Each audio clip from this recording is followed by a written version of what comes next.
Hello students, welcome back to the channel. This is KS Foundation for Business Studies Accounts. So if you are the first, please like it, subscribe it, and if you don't like this video, please comment on my comment section. I will try my best in next video. So in this video I will tell you about the partnership form. What do you mean by partnerships and forms of partnerships, advantages and disadvantages? So let's start our chapter. Before starting the chapter, I wish that you will please watch properly and fully watched. So let's start our chapter. What do you mean by partnership? Partnership होती क्या बच्चों partnership वह organisation होती है जिसके अंदर ना दो या दो से ज़्यादा बंदे काम करते होते हैं। जैसे आपने देखा होगा कि एक घर है, किसी दूसरे बंदे ने उस घर को ख़रीदा है, उसके पास इतने पैसे नहीं है कि वो सारे घर को अकेला ख़रीद सके, तो वो एक दूसरे बंदे को कहेगा भाई तू अपना थोड़ा सा पैसे लगा के ना इसको खरीद, पैसे लगा के ना तो इसको ख़रीद ले, तो वो भी खरीद लेता, तो वो भी उसका पार्टनर बन जाता है। तो ये क्या होता है, ये एक फॉर्म होती है ऑर्गेनाइजेशन के अंदर, ऑर्गेनाइजेशन की, जिसके अंदर दो या दो से ज़्यादा बंदे एग्री करते हैं बिजनेस को चलाने के लिए। इसमें वो क्या करते हैं, अपनी सारी कैपिटल को इन्वेस्ट करते होते हैं, वो अपनी सारी कैपिटल इन्वेस्ट करते होते हैं और अपनी जो स्किल्स हैं उनको अच्छी तरीके से यूज़ करते हैं, और जब भी उनको कोई प्रॉफिट्स होता है और लॉस होता है वो आपस में उनको डिवाइड कर लेते हैं। According to partnership act 1932 section 4, जो पार्टनरशिप है वो एक रिलेशन है जिसके अंदर दो पर्सन्स के अंदर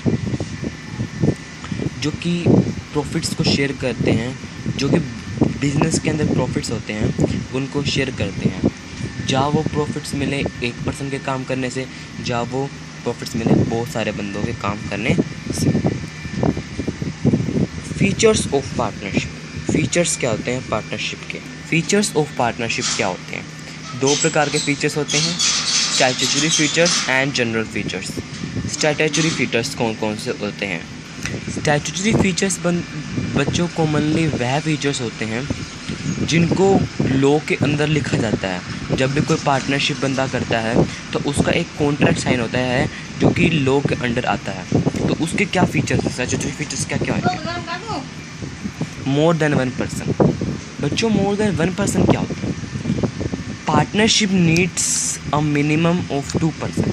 जो पार्टनरशिप है उसको 2% की आवश्यकता होती है, क्योंकि सिंगल इंडिविजुअल तो कंट्रोल नहीं कर सकता पार्टनरशिप को, आपको पता है।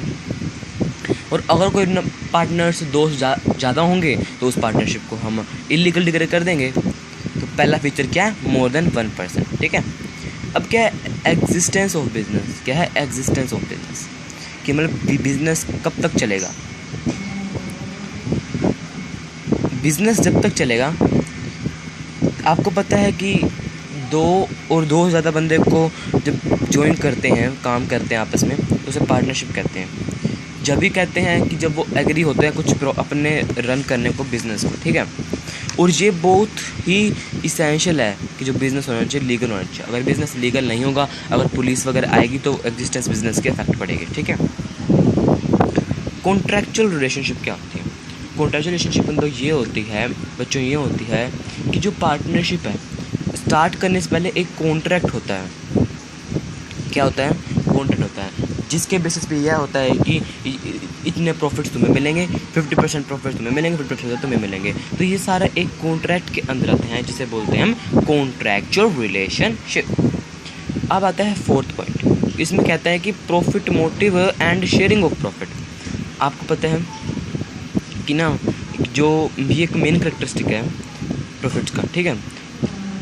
कि मतलब पार्टनरशिप के अंदर ये चीज़ बहुत इम्पोर्टेंट है कि हम जो प्रॉफिट्स होंगे बिज़नेस के, वो तो बंदा दूसरे वाला पार्टनर वाला शेयर कर सकता है, लेकिन जो लॉसेस होंगे वो उसके शेयर करना नेसेसरी नहीं है कि वो शेयर करे या ना करे।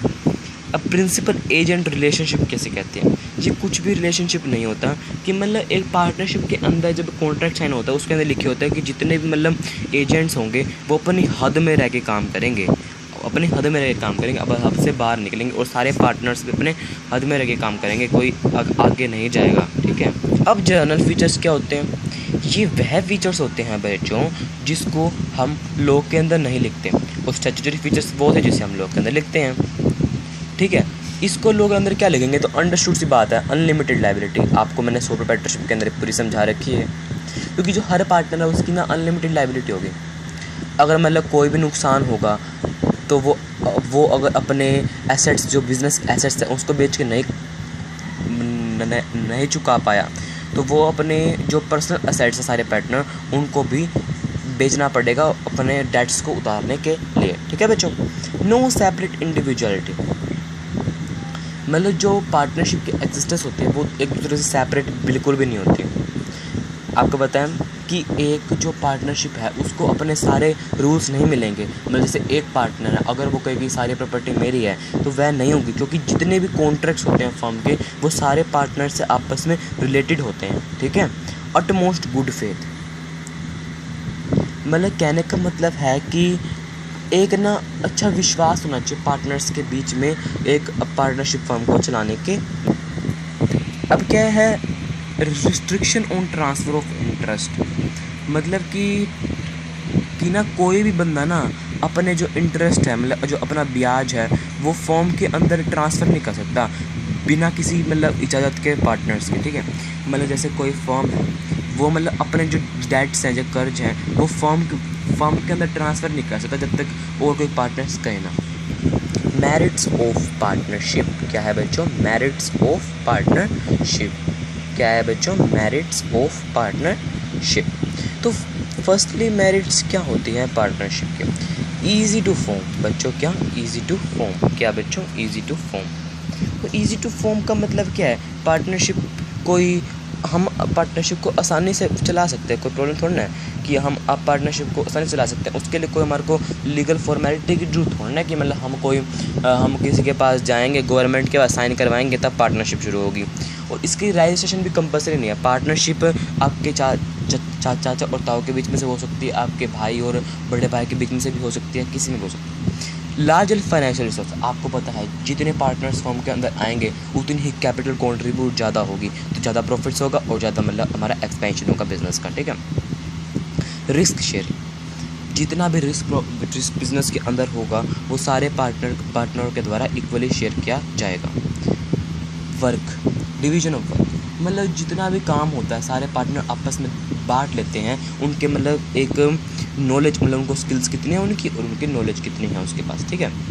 इससे मतलब फिर जो मतलब पार्टनर्स रोज काम करते हैं, डिवाइड होकर काम करते हैं, तो उनकी उसमें स्पेशलिटी भी ज़्यादा हो जाती है और उनकी एफिशिएंसी भी बढ़ती है। मोटिवेशन का मतलब क्या है? मोटिवेशन का मतलब क्या है कि जितने भी पार्टनर्स हैं काम किस लिए करते हैं? प्रॉफिट शेयरिंग करने के लिए। अगर वो वर्क ज़्यादा करेंगे, उनकी एफिशिएंसी भी इंक्रीज़ होगी, तो मतलब और उनको रिवार्ड्स मिलेंगे और प्रॉफिट होगा उनको, तो वो मोटिवेट होंगे ना कि हमें और काम करना, हमारे को प्रॉफिट्स वगैरह हो रहे हैं। अगर प्रॉफिट्स वगैरह जैसे जॉइंट विद फैमिली बिजनेस है, उसके अंदर पता है कि पैसे मिलने चाहिए, काम करो ना करो, इसमें पता नहीं कि अगर हमने काम नहीं करता तो प्रॉफिट नहीं होंगे। अगर प्रॉफिट नहीं होंगे तो उनका लेस मोटिवेशन हो जाएगा, और इनको पता है कि अगर हम काम कर रहे हैं हमारे को प्रॉफिट होंगे तो इनका मोटिवेशन बढ़ेगा, ठीक है बच्चों। अब बच्चों सिक्रेसी का मतलब होता है सीक्रेट, जो बिज़नेस के हमारे सीक्रेट्स होते हैं। क्या होता है? जो बिज़नेस के हमारे सीक्रेट्स होते हैं।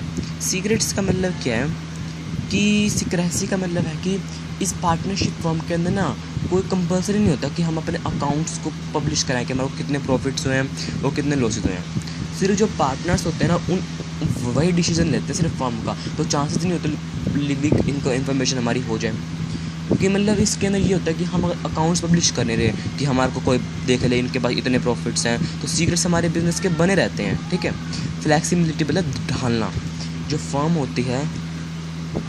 सो गाइस नेक्स्ट पॉइंट था हमारा फ्लैक्सिबिलिटी। तो गाइस फ्लैक्सिबिलिटी होता क्या? तो गाइस फ्लैक्सिबिलिटी का मीन्स तो ये है कि ढालना, अपने आप को ढालना। मतलब जो फर्म होती है वो अपना मतलब ब्रॉड भी हो सकती है, मतलब अपनी कैपिटल को ज़्यादा भी लगा सकती है बिना किसी गवर्नमेंट के परमिशन के, ठीक है। वो सारे पार्टनर्स ना, आपको पता है सोल प्रोप्राइटरशिप में जैसे सोल प्रोप्राइटर अपने सारे डिसीजन खुद लेता था।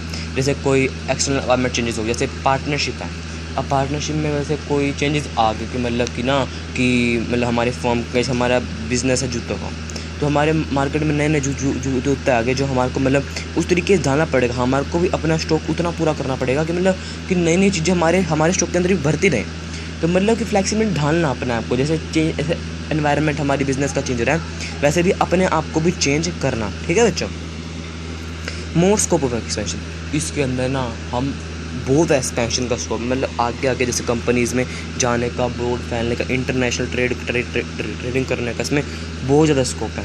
क्योंकि जो पार्टनर्स होते हैं वो अरेंज करते हैं लार्जेस्ट फंड, क्योंकि बहुत सारे पार्टनर्स हैं तो कैपिटल ज़्यादा लगाएंगे, अपनी कैपिटल ज़्यादा लगाएंगे, तो कैपिटल ज़्यादा लगाएंगे तो मतलब फिर कैपिटल लगाएंगे तो मतलब स्कोप ऑफ एक्सपेंशन भी ज़्यादा होगी, जितने पैसा होगा, क्योंकि पैसे के बिना तो कुछ है ही नहीं, तभी लिए वो एक्सपेंशन ज़्यादा होगा। ये मैटर नहीं करता कि वो खुद की पैसे में से लगाए या फिर किसी से बोरो करें। ठीक है बच्चों, और क्या कहते हैं कि जो मैनेजरियल स्किल्स होती है, मतलब जो मैनेजरियल एबिलिटी, मतलब जो हमारी स्किल्स होती हैं, जितना हमारे को पता हो, हमारी जितनी नॉलेज होती है, वो भी बच्चों बहुत हद तक हेल्प करती है हमारी इस एक्सपेंशन के अंदर। Now demerits of partnership guys, तो फर्स्ट ऑफ ऑल होता है अनलिमिटेड लायबिलिटी। ये एक डीमेरिट पता है कैसा है बच्चों, मतलब हमारे को जैसे पार्टनर्स हैं, लॉस हो गया वो और बिजनेस सेट पे नहीं कर पा रहे तो बेचारों को अपनी खुद की प्रॉपर्टी सेल करनी पड़ेगी, तब जाके होगा। तो ये तो उनका एक प्रकार का लॉस ही है ना, कि अपने डेट्स उनको हो रहे हैं और पे नहीं कर पा रहे और अपने प्रॉपर्टी को सेल करना पड़ रहा है उनको, तो ये एलिगेटेड टेक वो है। नॉन ट्रांसफरेबिलिटी ऑफ शेयर्स, कि मतलब जैसे कोई पार्टनर है, उसने किसी बिजनेस के शेयर ले रखे हैं और वो किसी दूसरे पार्टनर को दे दे, ऐसा कुछ नहीं कर सकता वो जब भी दे सकता है शेयर, कि अगर सारे पार्टनर एग्री करें। वो कितना कॉम्प्लिकेटेड है, अगर उसके शेयर्स बढ़ेगा तो वो अपने सारे प्रॉफिट का मालिक हो जाएगा। अगर लॉस होंगे और लॉस में उसका पता होगा कि अगर शेयर गिरने वाला तो फटाफट उसको लॉस बेच देगा, तो लॉस सारा उसको हो जाएगा ना, तो ये भी एक डिसएडवांटेज है। कॉन्फ्लिक्ट्स बच्चों, पार्टनरशिप मतलब सारे पार्टनर के अलग अलग ओपिनियन होंगे और अगर वो एक पार्टनर का ये होगा, एक पार्टनर का नहीं होगा, तो इससे लड़ाई झगड़े होने के चांसेस भी बहुत ज़्यादा होते हैं। अनसर्टेनिटी, आपको पता है कि फ्लड्स डॉट वगैरह से हमारे जो बिज़नेस है कभी भी अफेक्ट हो सकता है। ठीक है, कभी अफेक्ट हो सकता है, और कोई भी पार्टनर ना मतलब ये कह सकता है कभी कि भाई मुझे मेरा शेयर दे दो और मैं जा रहा हूँ, ये भी कह, तो ये भी एक अनसर्टेनिटी है, हमारे को लॉस ही होएगा। रिस्क ऑफ म्यूचुअल एजेंसी का मतलब क्या है कि अगर कोई पार्टनर आया है, वो हमारे फर्म में आया है, वो भी सारे पार्टनरों के साथ मतलब एक मिल जाएगा, मतलब जुड़ जाएगा, बंध जाएगा। जैसे एक पार्टनर हमारे कंपनी में आया कि भाई मैं अभी पार्टनरशिप में आपकी भाग ले चाहता हूँ, तो वो कहेगा कोई नहीं, तो वो अपने एक कॉन्ट्रैक्ट साइन कर देता है। उसका कॉन्ट्रैक्ट साइन करने का मतलब ये है कि वो हमारे पार्टनर बन चुका हमारा। ठीक है, और अगर वो डिसऑनेस्ट पार्टनर निकला, ठीक है, और वो अपने पैनल से, तो सारे पार्टनर को सफर लॉस करना पड़ेगा। जैसे जितने उसको सारी उसकी रेसिपी पता होंगी बिजनेस की, तो वो सारे प्रॉफिट्स वगैरह अपने बिजनेस के निकालेगा बैंक में से, वो चला जाएगा, रफू चक्कर हो जाए, तो सारे पार्टनर को लॉस सफ़र करना पड़ेगा। ठीक है बच्चों, तो नेक्स्ट है लैक ऑफ पब्लिक कॉन्फिडेंस, मतलब कि जो पब्लिक को कॉन्फिडेंस है ना पार्टनरशिप में बहुत लेस है, क्योंकि उनको पता है कि इसमें एक तो पता ही है, आपको पता ही है कि पार्टनरशिप तो करनी नहीं चाहिए, कि पार्टनरशिप में बहुत ज़्यादा मतलब दिक्कतें आती हैं, कि वो एक कहता करना है काम, एक कहता नहीं करना। और पब्लिक का भी लेस मतलब कॉन्फिडेंस ऐसे है कि जो पब्लिक है ना वो चाहती है कि पहले ये एक फर्म है, बिजनेस है जो जहाँ पे सारे पार्टनर्स अपना काम कर रहे हैं, वो चाहते हैं कि हम कैसे मान लें कि मतलब ये पार्टनर्स सारे मतलब हमारे को माल अच्छा देंगे। ठीक है, वो मानते ऐसे हैं कि पहले उनको अपना अकाउंट्स दिखाने पड़ते हैं कि मतलब इनको कितने प्रॉफिट्स हुए, कितने लॉस हुए, कितने बिजनेस इनके साथ करा है और कितने बिजनेस इनको लॉस हुए हैं, और अपने एनुअल रिपोर्ट्स दिखाते हैं, तो उनको विश्वास होगा कि भाई हाँ इनके साथ इनके सामान को सामान लेना चाहिए क्योंकि ये सामान अच्छा होता है। लेकिन अगर ये दिखाएंगे नहीं अपने मतलब अकाउंट्स वगैरह, कि उनको ये आपको पता है कि ये कंपल्सरी होता नहीं अकाउंट्स दिखाऊँ, लेकिन फिर भी जो मतलब वो है ना पब्लिक इसे इतना अच्छा नहीं मानती, क्योंकि वो चाहते हैं कि वो अपना अकाउंट्स वगैरह सब कुछ दिखाएं कि हम जान सकें कि वो कितने प्रॉफिट्स वगैरह कर रहे हैं, तभी हम उनके साथ डील कर सकें। Thank you guys for watching this video. In this video I will explain all the demerits, merits and general features and statutory features and partnership. So guys, in next video we can do our full topic which is of 15 minutes, that is partnership deed. तो next topic में आपको मैं fully broadband में partnership deed के बारे में बताऊंगा। अगर आप नए हैं चैनल में सब्सक्राइब करें, लाइक करें और सब्सक्राइब में बेल आइकन दबाना मत भूलें। अगर इससे पहले आपने जॉइंट हिंदू फैमिली पेज में ऑफर पार्टनरशिप देख रहे हैं तो मैं आपको एक लिंक डाल दूँगा डिस्क्रिप्शन बॉक्स में, आप उसे देख सकते हैं। Thank you guys for watching this video. Thank you guys.